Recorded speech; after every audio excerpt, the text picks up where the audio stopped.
variklis surūdyja, parodyk notkai, Kaip tai va taip. Turim įrodymus, Nu, ką tik. kas per rūdis.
Pirmas bandymas apskritai buvo mašina.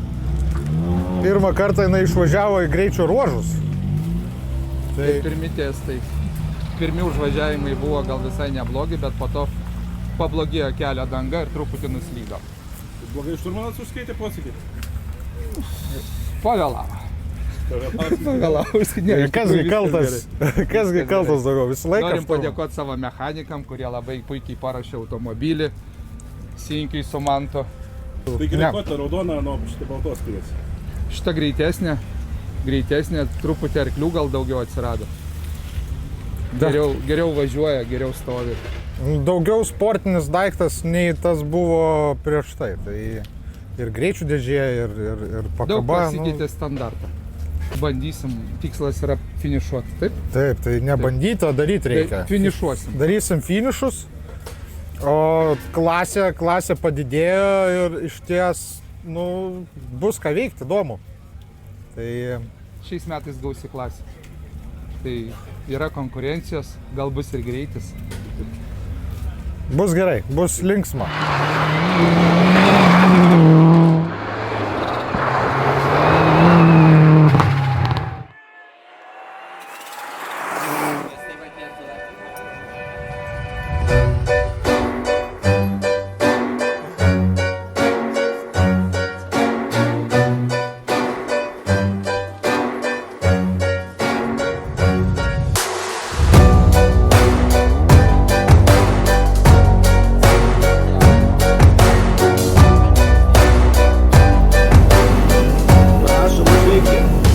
Šiltai pabūti.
Žiemos ralis su BMW.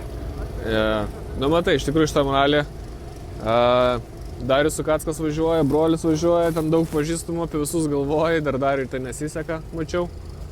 Tai tokių daug durnų minčių, nors norisi pakaifuoti, bet atsistoja prie starto, žiūri, ir ten viskas gerai jiems, o ne tau pačiam. Tai šiek tiek prisidirbom reikaliukų, bet su BMW žiemą yra labai smagu važiuoti. Kaip naktį? Nežinau, šiaip kaip naktį, manau bus gerai. Nieko, žinai, mes nesitikim, nenorim nei to rezultato, nieko, tiesiog pasismagint. Svarbiausia, kad dyglių išlikti, nes jie greit byra šiandien. Tai šiandien pasivažinėsi su BMW ir viskas, paskui tai Fordas? Jo, šiandien pasivažinėjom po to į Fordą, nes tu su Fordas smagiau.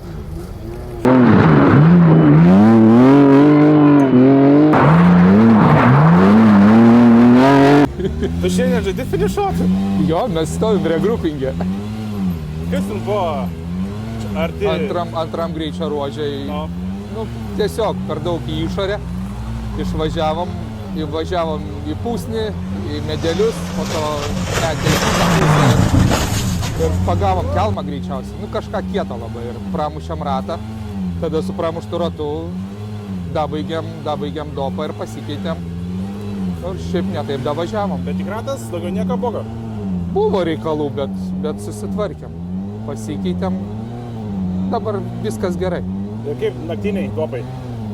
Oi, bus įdomu. Šiaip daug neaiškumų. Pirmas kartas, tai žiūrėsim. Bandysim mokytis.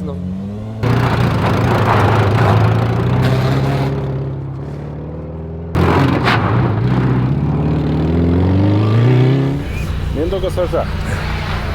Tas pats. Projektas. Tai projektas turbūt jau čia, žinai, apšnekėtas, apdainuotas, tik tai, žinai, kol nesiseka, tai tol niekam neįdomus, kol truputį pradeda sektis, žinai, visiems tada, o kas čia, o tas čia realiai jau prieš 3 metus viskas padaryta, tik tai daug buvo testavimo, daug nesveikmių, kažkokia pandemija, kažkoks biudžetas, taip, žinai, kai visi linksnioja gamyklinė komanda ir čia mūsų, kas ta gamyklinė komanda, lygiai tie patys žmonės kaip ir pas mus, tik tai kiekis valandų, kitas pas jos dirba Škodoje turbūt kokie 150 žmonių, nu jeigu mes šnekam apie R5 ar Toyotoje, pas mus dirba 4 žmonės, tai plus dar turi, kaip sakyt, pas mus visą laikos už paskas dar tas Širšio avilys, kur, žinai, šeimos, darbai, čia, kaip sakau, tas visą laikos šoninis biznis, kur, nu, kažkokia bandai gyvendinti svajonę, o stebuklo jokio čia nėra, nu, kažkokia buvo mintis, paaukojus 20 metų, kai sakau, autosporte, rally, labai myliu šitą sporto šaką ir kažkokia buvo mintis padaryti automobilį tokį, kad jisai būtų pakankamai pigus, bet pakankamai greitas. Tai aišku, visą laiką šitas tokia formulė, kaip sakau, truputį iš kosmoso, bet, nu, kažką tai bandom. Nacionalinės taisyklės šiuo atveju kažkiek tai leidžia tą laisvesnę pakabą. Tai šiuo atveju yra pas mus tas vadinamas double wishbone'as, jeigu taip spaudai turbūt, kad žmonėm lengviau suprast, tai pas Beno Dakarinę mašiną, pas Vanago yra lygiai tokia pati važiuoklė, nu tik tai aišku, ten dar stipriau, dar daugiau ir taip toliau. Tai jinai, gal tas vadinamas double wishbone'as suteikia labiau pasitikėjimo, kai nėra kelio. Kai labai slidu, vėl tada ratas maksimaliau sukimba su keliu, nes kai geras sukibimas, tai realiai, nu, tu vis tiek važiuoji mechaniškai ten iš padangos ir taip toliau. Tai va, o toliau variklis, kaip čia visom žinomos N5, tai tas 1.6 Peugeot variklis, Subaru dėžė, Subaru reduktorius ir mes naudojam Subaru dugną su originaliais pusošiais ir netgi su originaliom stupicom, nes pirminė mintis, kaip sakau, buvo padaryti mašiną pigią ir pigiai aptarnauti. Tai va, tai to kas gausi žiūrėsim, čia kai sakau, dar tik tai pusę darbo testuojam, faktas greitis yra, bet nu, greičio vien neužtenka, turi mašinos davažiuoti iki finišo, turi ne vienas finišas pasisiekti, turi jų kažkokia eilė būti, jeigu sugebėsim sezoną pavažiuoti be klaidų, tada sakysiu, projektas vykęs. O testavogi ir alūksnį testavotės, pernai metais testavotės, kaip atsiliepimai testuotojai? Nu taip, žinai, nu kaip rezultatas turbūt rodo, pats kalba už save, kaip jisai automobilis greitas. Bet sakau, to, kad jisai vien greitas, jisai to neužtenka. Jisai turi visą laikos, jisai ir turi jokių, kaip sakyti, jisai atlaikyti. Tai faktas stengiamės, liktai niekas negenda. Matysim, dirbsim tikrai, stengsiuos, kaip sakyti, tą svajonę įgyvendinti iki galo. O čia teisybė, kad dauguma detalių lietuviškos?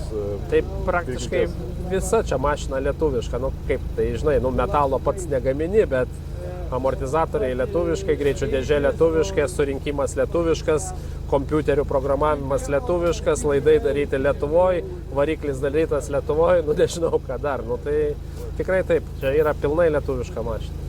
Tai lauksim iki finišo. Ačiū.